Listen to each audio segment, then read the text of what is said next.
Sometimes the most remarkable people in Appalachia come out of nowhere, and when life throws them every kind of challenge, somehow they go on to do extraordinary and unexpected things.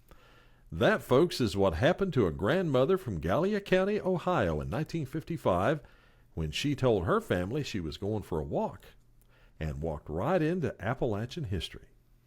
It's another one of the stories of Appalachia. Steve, I'm not going to give anything away on this, but this is such a wonderful story about saying, I think I'm just going to go for a walk, and where that walk took her. Wow, this is just an incredible story. Oh, yeah. It's a well-known story. Mm-hmm. And as soon as we get started, you know exactly. If you haven't already, you'll figure out what we're talking about. Mm-hmm. So I guess we might as well just get started with it, don't you think? Yeah, I think so. Well, Rod, today's story is about a grandmother from eastern Ohio, just across the river from Point Pleasant, West Virginia, who once upon a time laced up a pair of canvas sneakers, slung a homemade denim bag over her shoulder, and walked into history.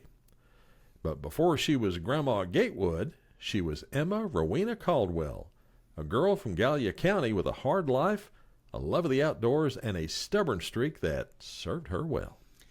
Emma was born October 25th, 1887 in Mercerville, Ohio. She was one of 15 children. That's right, you heard me correctly, 15 children in the Caldwell family. And that family, well, they didn't have much. Her father, Hugh Caldwell, had served in the Civil War, but after he lost a leg, his life took a very rough turn. He turned to drinking and gambling, which meant the real work of raising the kids fell to Emma's mom, Evelyn. Well, the Caldwells lived in a log cabin, and there were so many kids that Emma and her siblings sometimes slept 4 to a bed. Now, folks, you may think that's a little bit of an exaggeration, but with poor families, especially back in those times were hard, and that's what you did. She went to school through the 8th grade, but that didn't mean she stopped learning. Emma loved reading. Encyclopedias, Greek classics, anything she could get her hands on. She also taught herself about the plants and animals in the woods, everything around her like that, learning which herbs could be used as medicines and which wild foods were safe to eat. That knowledge would save her more than once in her later adventures. And she had a creative side too, Rod. Emma Caldwell liked nothing more than to pull out paper and write verses of poetry. But that creativity was soon to be put on the back burner as she got older. On May 5th, 1907, when she was just 19, Emma Caldwell became Emma Gatewood when she married Perry Clayton Gatewood, a 27-year-old school teacher who later became a tobacco farmer. Now, if this had been a fairy tale romance, we'd tell you the two lived happily ever after.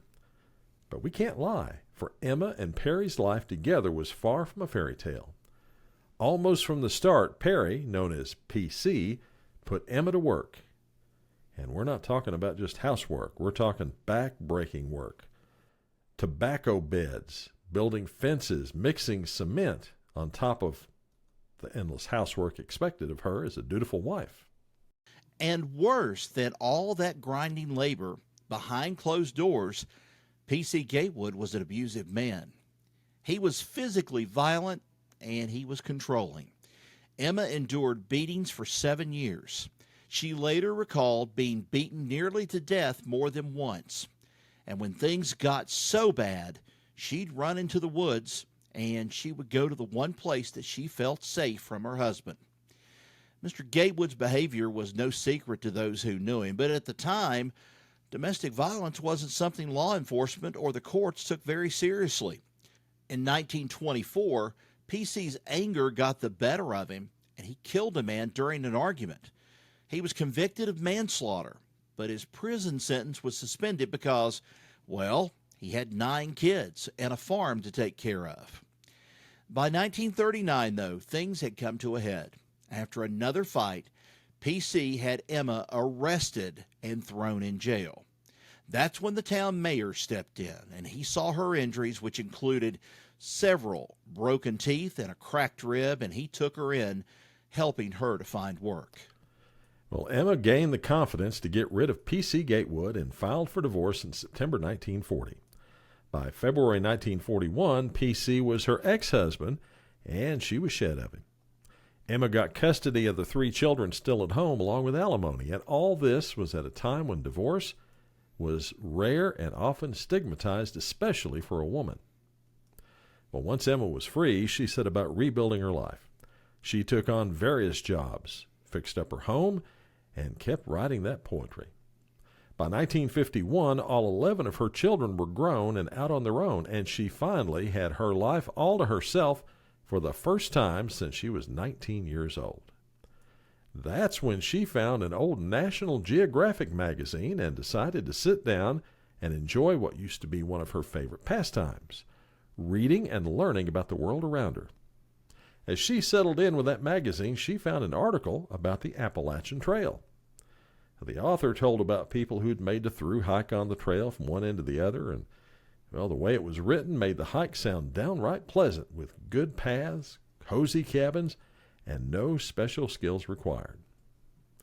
Emma, inspired and ready for adventure, tried the hike in 1954, starting in Maine, but after a few days, she got lost, broke her glasses, and ran out of food. Rangers persuaded her to head back home. Now, she didn't tell a soul about that attempt. She just kind of stored it away, and, well, Rod, she waited for another shot. She used it as some experience to chalk it up, is what she did. Yeah.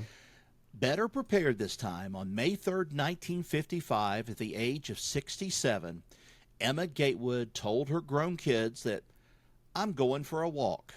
And walk she did. This almost sounds like Forrest Gump for some reason. But anyway, this time she started in Georgia, and she started heading north. She didn't carry the kind of gear we think of, hikers, thru-hikers taking today. She went with no tent and no sleeping bag. What she had was a shower curtain in case it rained, a denim sack with a few clothes and some food, and those worn canvas Keds sneakers on her feet. That's right, Keds. Some of you probably haven't heard of Keds before, but I'm trusting several of you know what I'm talking about. Well, when she couldn't find shelter, she made do, using piles of leaves for a bed, flat stones heated by the fire to keep her warm as she slept. When she ran out of food, she foraged for berries and edible plants she'd known since she was a girl, running around in the woods along the Ohio River. Well, by late June, local papers started to notice her, starting with the Roanoke Times in Virginia. Then the Associated Press picked it up in Maryland, and by the time she reached Connecticut, Sports Illustrated was running a story on her. Trail magic, strangers offering food, a bed, or just encouragement, started to find her at every turn. But make no mistake, the hike was far from easy. As she later said, and I quote, "This is no trail, this is a nightmare," and joked that the route seemed designed to take hikers up over the biggest rock to the top of the biggest mountain they can find. Still, she kept going. Through heat, rain, and cold, through blisters, sore muscles, all the way to Maine. On September 25th, 146 days after she started her little walk, she climbed Mount Katahdin, the end point of the Appalachian Trail. She signed the register, sang the first verse of America the Beautiful, and then said out loud, "I did it! I said I'd do it, and I've done it." So there she was, 67 years old, standing on the top of Mount Katahdin, the Appalachian Trail behind her. Word of what she'd done had already spread. She'd been recognized along the way, and now she was a national celebrity and the hot item of the day. The Today Show brought her to its studio and put her on TV as a guest. She became a contestant on a quiz show and won $200. She became a household name as newspapers from Baltimore to California ran her picture. Now, the public loved the image of the grandma who walked the Appalachian Mountains like a pioneer from the past. See, we're talking about what year was this again? 1956, 57? Yeah, the mid-50s. I'm trying to think of who would have possibly interviewed her on the Today Show. I'm thinking Dave Garroway. But, they had, all of these different people with the Today Show, and I'm sure it was a very interesting, hot topic that they had that day, especially being broadcast. Well, Rod, I'll tell you this. Okay. I can't remember exactly, but I think one of those quiz shows she was on was one of the ones was hosted by Groucho Marx, if you remember that. Oh, yeah. Yeah. Mm-hmm. That You Bet Your Life or something like that? I think that was it. Yeah, Okay. a little bit before my time, but Well, I've it's seen before my reruns time, of it. too, but I just remember seeing reruns of it at different times and seeing Groucho and his, little thing that he would do. Well, she was even invited to Washington, where Congressman Thomas Jenkins of Ohio entered her in her accomplishment into the congressional record. But what those headlines left out was how hard her hike had been compared to other younger hikers.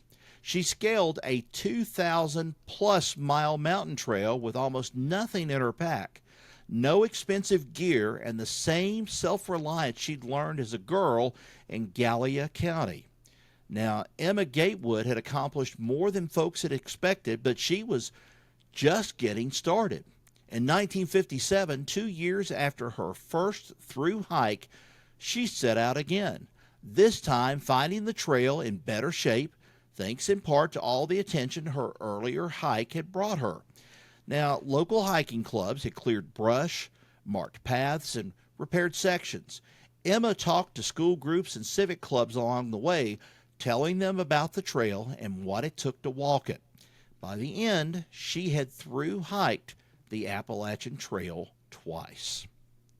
Still, Emma Gatewood wasn't finished, because in 1958, she climbed 6 mountains in the Adirondacks. In 1959, she took on a new challenge, a 2,000-mile walk along the Oregon Trail. Folks, forget about the video game and all that other stuff that they used to have talking about these sort of things. She lived it, okay? 2,000 miles and that walk. She started in Independence, Missouri, following the path pioneer women had taken 100 years before, walking behind wagons in her mind.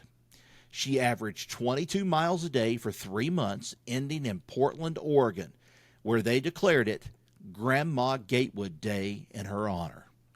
And Rod, she became something of a folk hero, appearing on Art Linkletter's house party. And here you go, joking with Groucho Marx on You Bet Your Life. But the trail always called her back. In 1964, at age 76, she completed her third Appalachian Trail hike, this time in sections, making her the first person, man or woman, to have completed the Appalachian Trail 3 times. And she kept right on walking. In her 80s, she was still leading hikes. Every January, Emma Gatewood guided a 6-mile walk through Hocking Hills State Park. In 1973, more than 2,500 people showed up for what would be her last such walk. She even spent 10-hour days clearing and marking a 30-mile trail in Gallia County, work that would later become part of the Buckeye Trail. That same year, Rod, she took on another adventure, a long bus trip crisscrossing the continental U.S. and visiting parts of Canada as well. By then, she'd walked over 14,000 miles in her lifetime, the equivalent of more than halfway around the earth. Wow. And she did it not for trophies, not for records, but because she wanted to be out there moving forward one step at a time. Simple enough, she did it because it was there. Yep. Well, Emma Gatewood passed away in June of 1973 at the age of 85. She left behind 11 children, numerous grandchildren, and great-grandchildren. In total, 66 living descendants. The Buckeye Trail, the Appalachian Trail, and countless hikers owe her for showing that the mountains are there for anyone of any age willing to take the first step. And one thing that caught my attention back in this story too, once she started getting so popular from being on this trail, people were going and saying, hey, come stay with us, come here and stay, here's some food, something along the way. And then it just reminded me, this is the way people are in Damascus on the Appalachian Trail. They've got a little haven there for people coming through, and it's a neat little thing. It's kind of like giving a little bit back to these people that are just, strangers coming through and, just seeking their own personal satisfaction on the Appalachian Trail. Yeah, well, that's what they call trail magic. Mm-hmm. And you'll find that all over the Appalachian Trail. Mm-hmm. Okay. And she is just, I guess, what would you call it? The patron saint of the Appalachian Trail. Be a good way to call it, yeah. Yeah. Yeah. There's a documentary about her called Grandma Gatewood's Walk. And she was just an inspiration. You know, she was about the same age I am, and she just put on her sneakers and just said, I'm going to walk a couple of 1,000 miles up to Maine, and I'll be back. And she did. I could not imagine doing that myself. Not in this day and age. It'd be hard to, it'd be kind of hard to do in one way, because people would say, "Here, take your cell phone. Here, take this. We want to follow you." And it's like, I want to be left alone. I just want to do this, and that's what she did. Yeah, that's true. Well, one thing about it, you can't take a drone with you on the Appalachian Trail. Exactly. Because they're banned anywhere that's a national park, and that's considered part of the national park system. So there you go. But the other stuff, the cell phones, all that, yeah, people probably take that, and I haven't really looked, but I'd say there's a whole bunch of YouTube videos with folks going up and down the Appalachian Trail. I would say so too. And folks, that's the story of Grandma Gatewood. Not just a grandmother with a walking stick, but a woman who left her footprints for the rest of us to follow. And her story is another one of the stories of Appalachia. Thanks for listening. Now, if you like our stories, be sure to subscribe to the audio version of the Stories podcast. You'll find us wherever you get your favorite podcasts. And we're also on YouTube, so be sure to go to our YouTube channel and click that subscribe button too. Till next we meet, y'all take care. So long, everybody. So long.